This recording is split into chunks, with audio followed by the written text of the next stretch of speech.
Aujourd'hui, si beaucoup de jeunes ne font que se détruire la vie, c'est parce qu'ils ont cru à cette définition intoxiquée par la société sur la richesse qui dit que la richesse, c'est la possession de matériel ou de choses. Donc, selon eux, un homme riche, c'est un homme qui a des maisons de luxe, c'est un homme qui a des voitures de luxe, c'est un homme qui a des iPhones, c'est un homme qui porte des habits de marque, etc., etc. Raison pour laquelle aujourd'hui, beaucoup de jeunes ne font que se détruire la vie. C'est pour cela, aujourd'hui, dans cette vidéo, je suis là pour vous dire exactement d'où provient la richesse. Vous devez comprendre premièrement que la richesse ne provient pas de la possession de matériel, mais plutôt de ces trois éléments fondamentaux que je vais essayer de numérer dans cette vidéo. Donc, premièrement, vous devez comprendre qu'une richesse, c'est d'abord une trilogie, c'est-à-dire ça provient de trois éléments fondamentaux et non des possessions de matériel. Et le premier élément de cette trilogie, c'est d'abord la famille, mon frère. Oui, tu dois comprendre premièrement qu'une personne riche, c'est d'abord une personne qui a des relations familiales solides, pas seulement avec sa famille biologique, mais aussi avec son Dieu, mais aussi avec sa femme, mais aussi avec ses enfants, son entourage et ses vrais amis. Oui, ton travail ne doit jamais t'engloutir. Il y a certaines personnes qui travaillent jusqu'à ils oublient qu'ils ont une famille, ils oublient qu'ils ont des amis, ils oublient qu'ils ont des vrais amis, mais ils oublient qu'ils ont des enfants, ils oublient qu'ils ont un Dieu. Non, que ton travail ne t'engloutisse pas, que ton travail ne t'empêche pas d'être présent auprès de toutes ces personnes, parce que tu dois comprendre qu'aucun matériel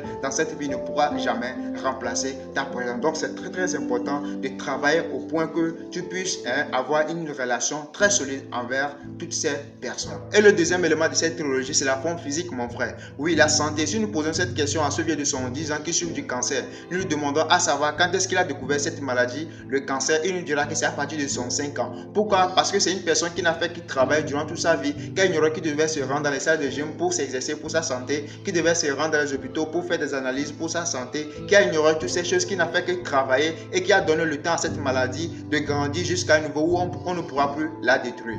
Vous savez, je ne suis pas contre le fait de travailler, mais en dehors du travail, vous devez vous discipliner, avoir des temps pour vous retrouver dans les salles de gym, pour s'exercer, pour votre bien, pour votre santé, et aussi aller dans les hôpitaux pour faire certaines analyses.